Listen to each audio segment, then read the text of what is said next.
못함은 그를 알지 못함이라. 아멘.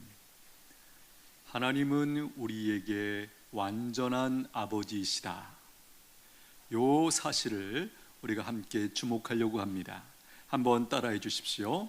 하나님은 나에게, 우리에게 완전한 아버지십니다. 완전한 아버지십니다. 완전한 이 단어 우리가 주목하게 되는데, 이 단어를 들으시면서 무슨 생각이 드세요? 저는 두 가지 생각이 듭니다. 하나는 너무 좋다. 완전한, 우리가 이 완전하다라는 이 단어를 얼마나 이해하느냐 상관없이 거의 모든 사람들이 이 단어를 들을 때, 이 단어를 어디에 사용하든지 완전하다라는 것이 얼마나 좋은 것인지에 대해서 우리 모두가 알고 있다라는 거예요. 왜 이 단어를 들으면서 우리가 너무 좋다, 그렇게 우리가 모두가 느끼는 것일까요? 그 이유 중에 하나는 우리의 현실은 그렇지 않기 때문입니다. 아시는 것처럼 우리가 살아가는 모든 삶의 영역에, 내가 살아가는 삶의 모든 영역에 이 완전하다, 완전한 이 단어를 연결할 수 있는 곳이 거의 없어요. 그렇지 않나요? 내가 하는 일에, 내가 하는 생각에, 내가 하는 행동에, 내가 무엇을 하든지, 혹은 우리 가정에, 우리 교회에, 아니 우리 나라에 어디다가 이 완전한 이 단어를 연결해서 우리가 사용할 수 있다는 말입니까? 없어요. 없어요. 희귀한 정도가 아니에요. 아예 없어요.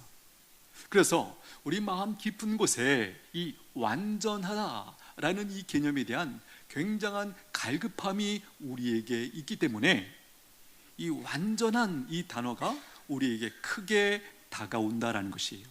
또 한 가지 생각은 뭐냐면, 나와는 거리가 멀다, 이런 느낌이 금방 들어오죠. 우리의 현실을, 나의 존재의 현실을 직시하기 때문에 나하고는 거리가 먼 단어지 라는 생각이 금방 들어옵니다. 뒤따라서 어떻게 보면 이 완전하다라는 단어 앞에 서면 우리가 굉장히 작아집니다. 그렇죠? 심하게 말하면 이 단어 앞에 절망의 마음까지 들 정도로 이 단어가 어떤 단어인지를 우리가 알고 있다는 것이에요.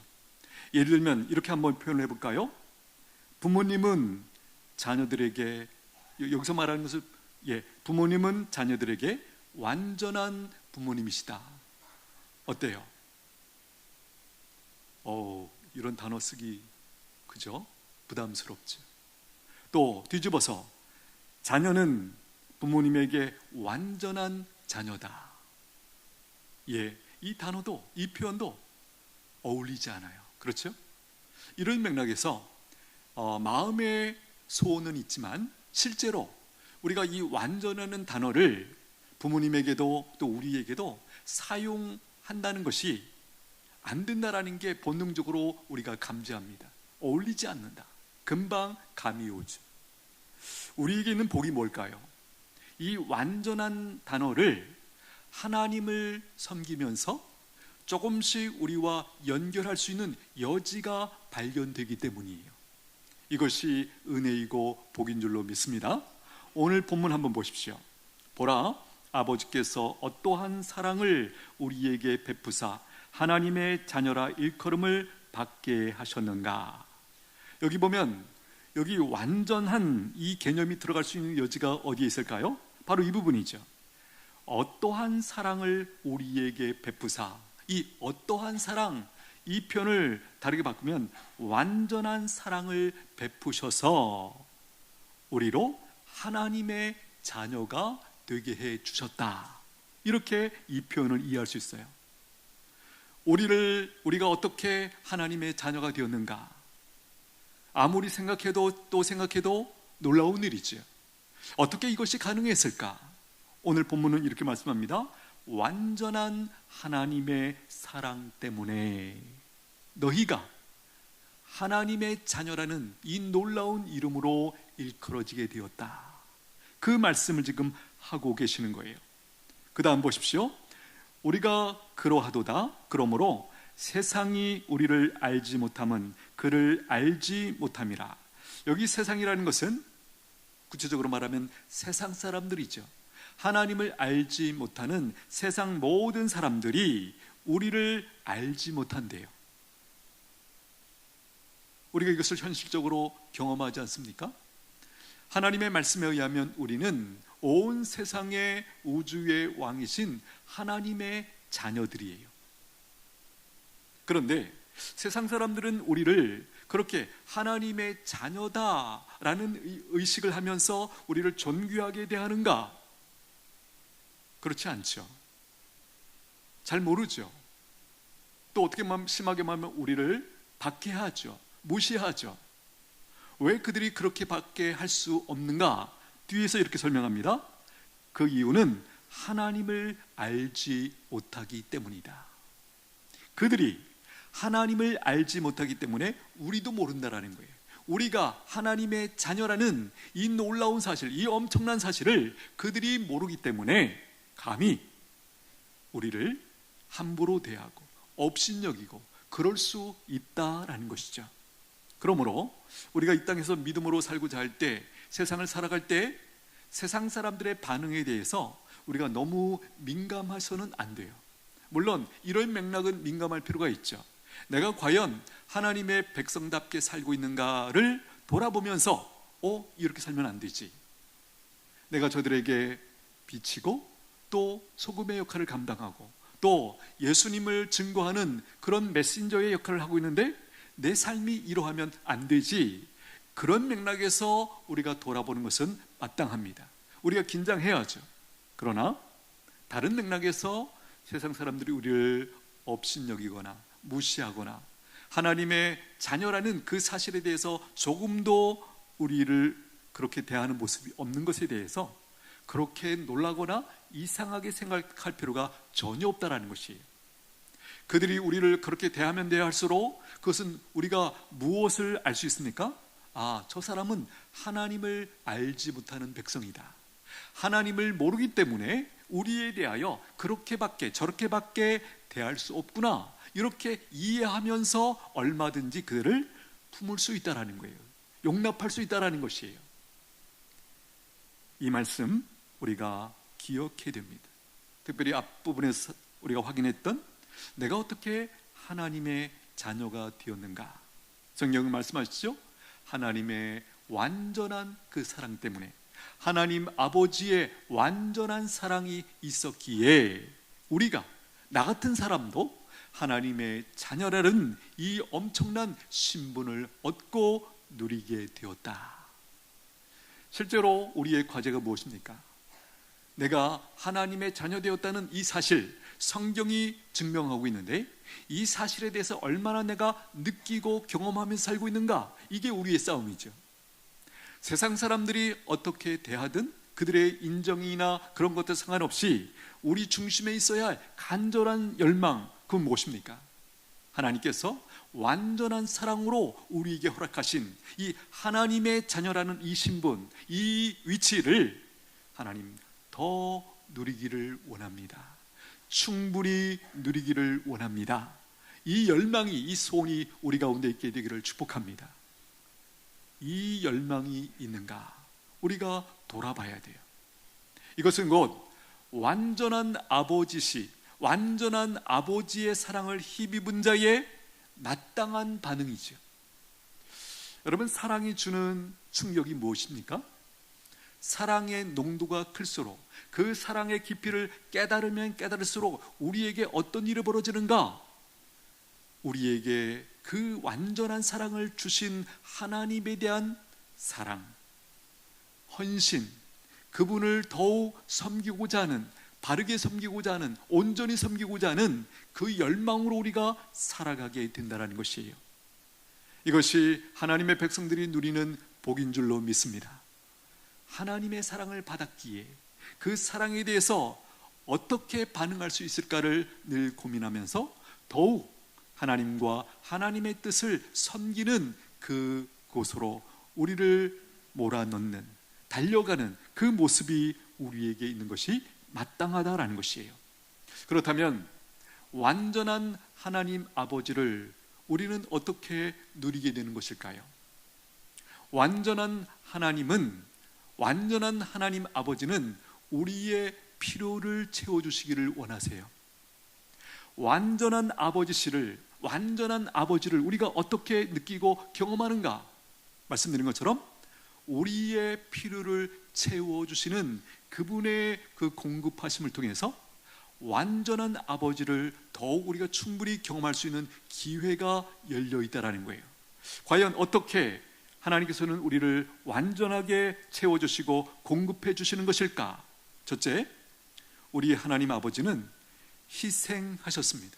우리가 잘 아는 것처럼 그 아들을 희생 제물로 이 세상에 보내셔서 우리의 구원자로 십자가에 내어 주셨죠. 완전한 아버지께서 우리의 필요를 채우시는 첫 번째 방법이 뭐였다고요?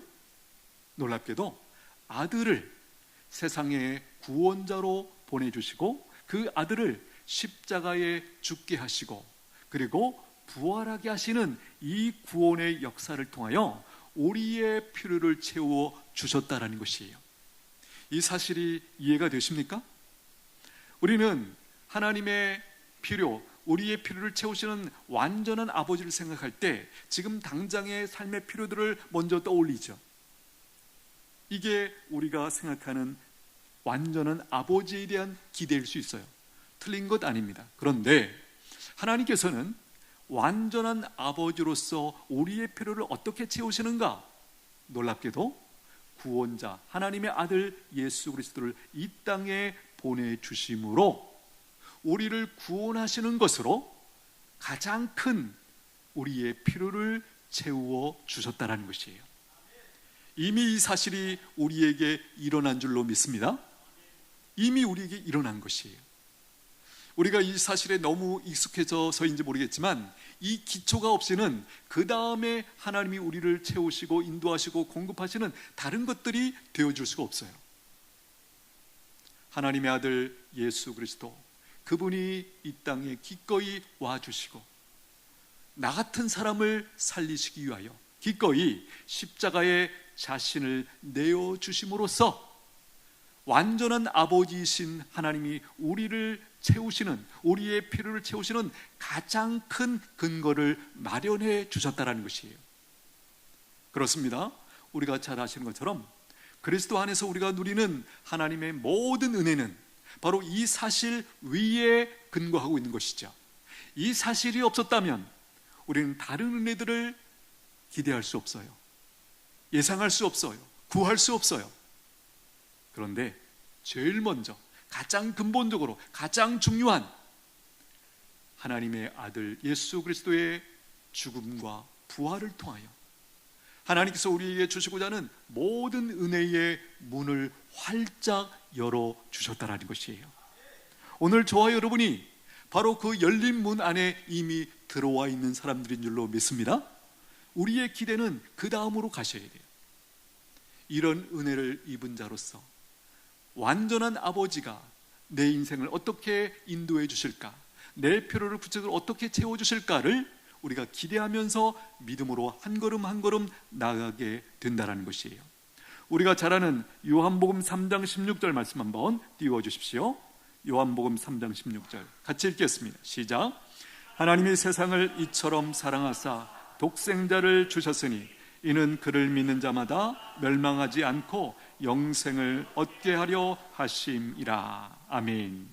자, 여기서 완전한 하나님을 우리가 생각할 수 있는 여지가 어디 있죠?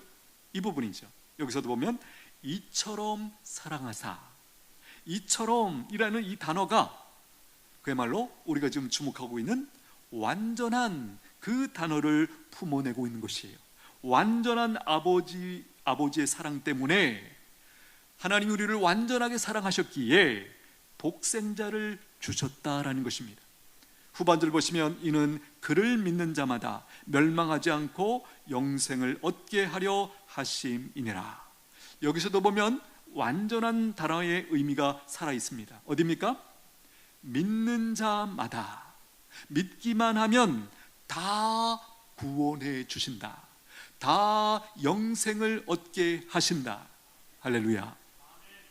예. 이 완전한 하나님의 사랑이 아니었다면 믿는 자마다 라는 이 단어가 성립할 수 없어요. 놀랍게도 하나님의 완전한 사랑, 그 사랑 때문에 누구든지 믿기만 하면 하나님께서 받아주시고 구원해 주시고 영생을 기꺼이 선물로 주신다라는 것이에요. 요한일서 4장 14절 말씀 한번 띄워주십시오. 같이 읽겠습니다. 시작. 아버지가 아들을 세상의 구주로 보내신 것을 우리가 보았고 또 증언하노니. 여기 구주로 보내신 것, 구원자로 보내셨다라는 것입니다.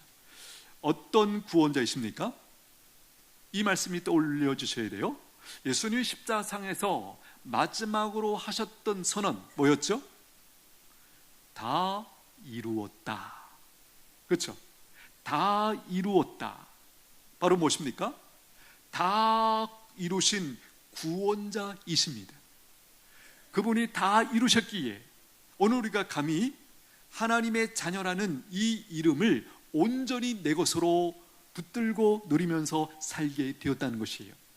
만약에 예수님이 십자상에서 선포하신 것처럼 다 이루셨다라는 이 부분이 만약에 어떤 부분이 하자가 있었다면, 부족함이 있었다면 우리에게는 결코 하나님의 자녀라는 이 엄청난 이름이 내 것으로 올 수 없었어요. 그런데 바로 예수님께서 완전한 구원자로 오셔서 다 이루어 주셨기에 우리가 그 하나님의 사랑을 내 것이라고 주장하기도 하고 경험하기도 하고 누리는 이 역사가 우리에게 일어났다라는 것이에요. 두 번째, 우리 하나님 아버지는 자녀들을 긍휼히 여기시고 사랑하십니다. 시편 103편 13절 말씀 한번 띄워주십시오. 같이 읽겠습니다. 시작. 아버지가 자식을 긍휼히 여김같이 여호와께서는 자기를 경유하는 자를 긍휼히 여기시나니. 아버지가 자식을 긍휼히 여김같이. 사실 사람들 사이에서 사랑의 가장 완전한 모습이 있다면 어디서 발견되죠?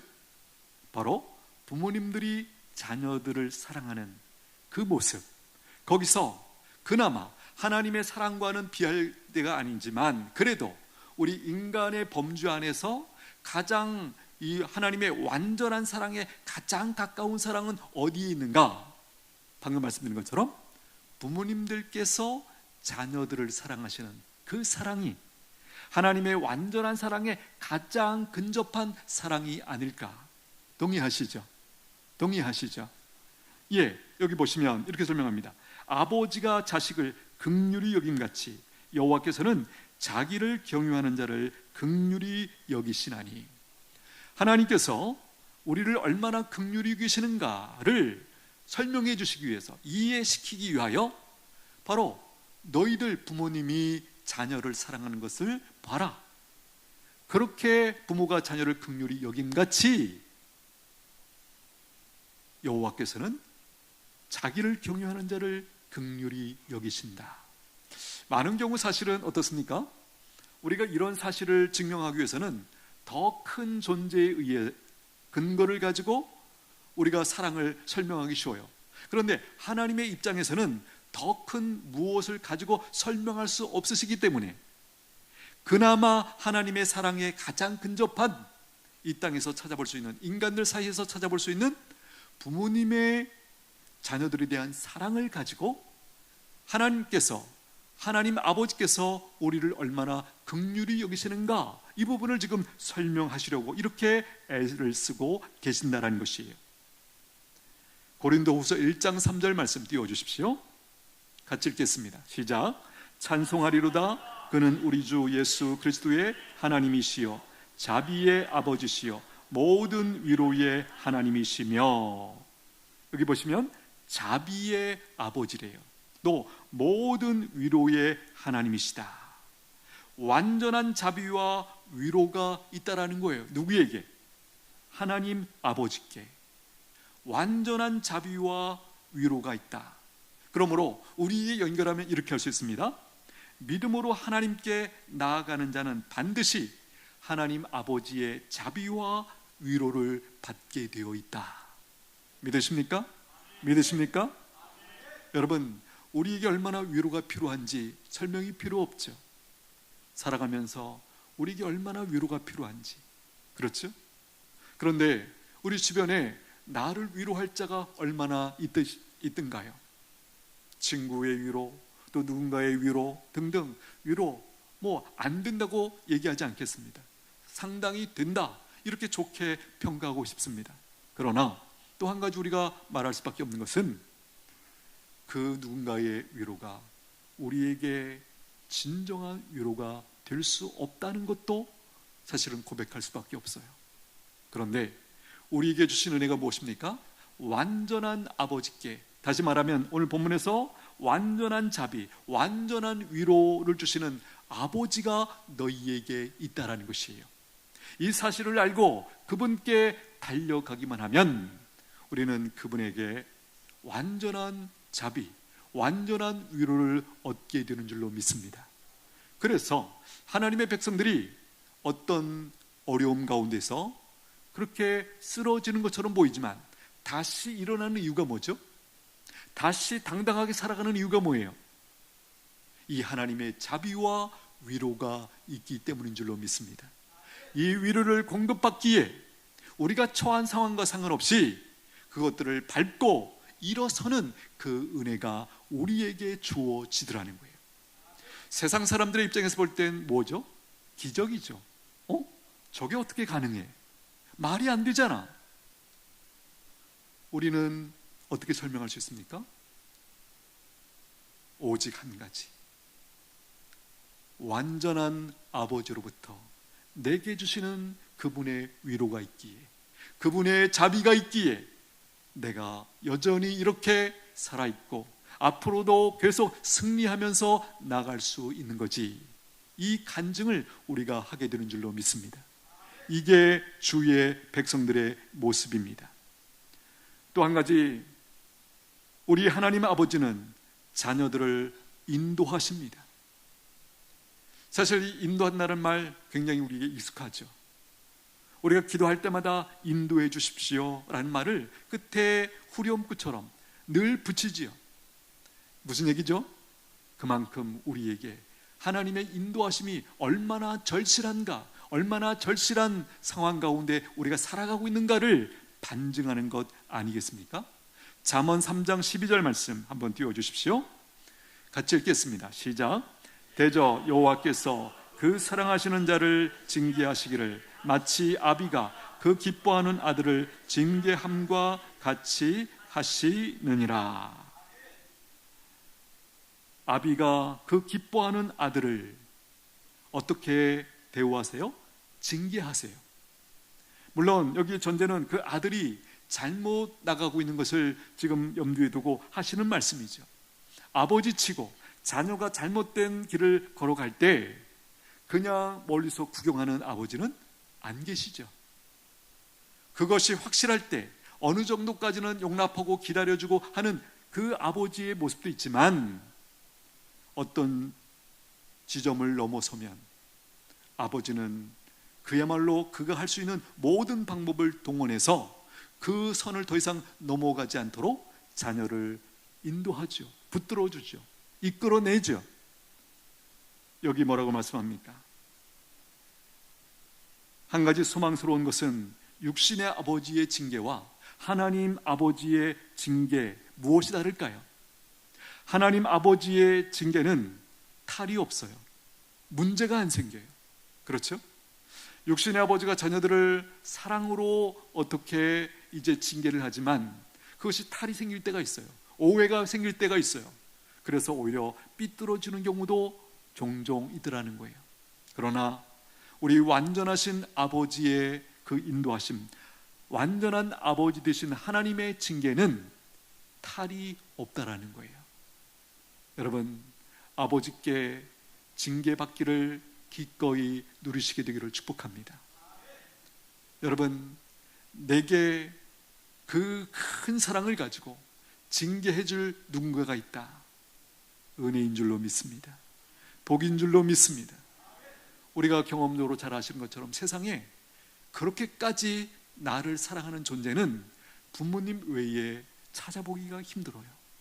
그런데 우리가 지금 바라보고 있는 완전한 아버지, 완전한 하나님 아버지께서는 그야말로 우리를 완전히 우리를 인도하시기 위하여 징계를 사용하시되 그 징계에 탈이 없어요.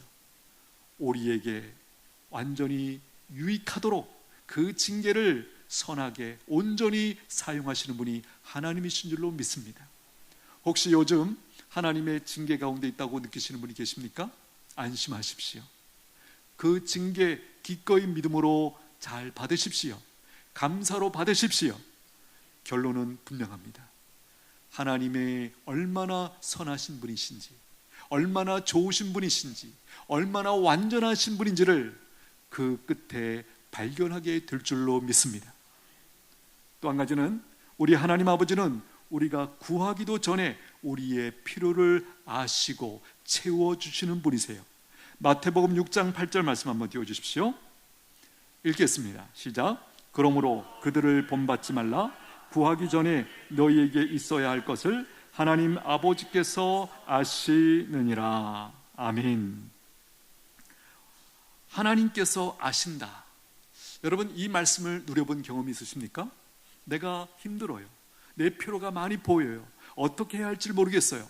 그런데 우리 아버지가 누구신지를 기억하죠. 특별히 이 말씀을 붙들고 우리가 하나님 아버지를 묵상할 때가 있습니다. 뭐라고 말씀하십니까?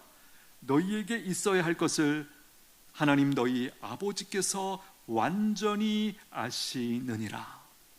여기에 우리의 위로와 소망인 줄로 믿습니다.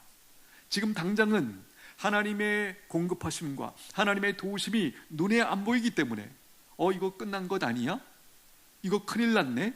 이렇게 두려워하고 걱정하고 우리가 얼마든지 반응할 수 있죠. 그러나 우리의 완전한 하나님 아버지는 어떠십니까?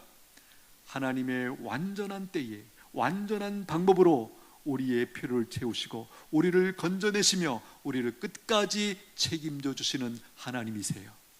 할렐루야. 여기 보면 우리 아버지는 구하기도 전에 우리의 필요를 아신다. 여러분, 우리가 가끔 이런 질문을 할 때가 있죠.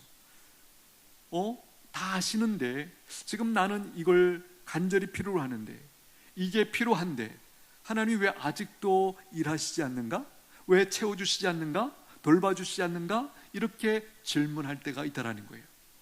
우리가 분명히 하는 것은 그런 상황일지라도 하나님의 선하심은 실패하는 법이 없다라는 거예요. 우리와의 차이가 있죠. 내가 생각하는 그 지금 때라는 거, 그 필요라는 거, 내가 보는 것과 하나님이 보는 것에는 상당한 차이가 있죠. 우리가 그런 경험이 있습니다. 자녀들이 무엇인가를 요청할 때 언제나 그 즉각 우리가 그것을 응답하지 않았다는 거 알고 계시죠? 대부분은 응답합니다. 바로바로 채워주고 또 인도해주고 하는 등등의 응답이 있었습니다마는 아주 중요한 어떤 문제를 다룰 때는 상당히 우리가 시간을 두고 더 살피고 하는 중에 어떤 타이밍에 우리 자녀들의 필요를 채웠던 것 우리 부모님들 다 아실 거예요. 우리도 우리의 자녀들의 필요를 채우면서 그런 판단을 할 수 있다면 우리 완전한 아버지께서는 어떠실까요? 분명한 것은 육신의 우리의 아버지보다, 우리의 어머니보다 그분은 온전히, 아니 완전이라는 단어를 써서 설명할 수밖에 없죠. 그분은 우리에게 가장 필요한 때, 가장 필요한 것 그분이 아십니다. 우리에게 필요한 게 뭘까요? 하나님이 완전한 분이라는 것을 알 때 하나님은 가장 선한 때에 가장 좋은 방법으로, 가장 내게 유익한 방법으로 응답하신다, 채워주신다, 이 진리를 붙드는 것이에요. 할렐루야. 여러분, 이것이 붙드는 것이 생각만큼 쉽지 않죠. 그래서 우리에게 요청되는 것이 뭡니까? 믿음이 자라야 돼요. 믿음이 자라지 못하면 이 하나님의 완전하신 그 인도하심, 그 선하심을 우리가 누리는 데 상당한 지장이 있다라는 거예요. 그러므로 우리가 이렇게 예배를 드리고 기도를 드리고 말씀을 배우고 교제하고 하는 등등, 이것의 궁극적인 목표 중에 하나가 무엇입니까? 우리의 믿음이 간절히 세워지기를 구하는 것이에요. 여러분, 우리 하나님 아버지는 우리를 상속자로 삼아주셨어요. 우리 하나님 아버지는 우리를 편애하지 않으세요. 할렐루야. 가끔 보면 그런 분들이 가끔 보이세요. 자기가 하나님 앞에 소외된 것 같다, 누구보다 덜 사랑받는 것 같다, 이렇게 오해하는 분들이 가끔 계세요. 하나님은 그런 분이 아니세요. 편애하시는 분이 아니세요. 우리 모두를 온전히 사랑하세요. 그러면 뭐가 문제일까요? 바로 하나님 앞에서 내게 하나님을 온전히 신뢰하지 못하도록 방해하는 어떤 죄, 불신의 죄일 수도 있고요, 어떤 죄가 그 하나님에 대해서 온전히 신뢰하지 못하도록, 하나님의 사랑에 대해서 온전히 받아들이지 못하도록 우리를 방해하는 그런 일이 우리 가운데 있기 때문에 벌어지는 일이다라는 거예요. 그러므로 하나님의 사랑이 의심될 때 거기를 의심하지 마시고 나를 보셔야 돼요. 내가 지금 하나님 앞에서 어떤 모습으로 서 있는가? 내가 과연 하나님이 말씀하시는 대로의 믿음 위에 견고하게 서 있는가? 믿음으로 지금 바라보고 있는가? 이것을 우리가 잘 살피면서 나의 어떤 문제를 정리하면 금방 우리가 깨닫게 됩니다. 아하, 하나님이 나를 말씀하신 대로 끝까지, 그리고 편애 없이 똑같이 나를 사랑하시는구나 라는 사실이 금방 확인될 줄로 믿습니다.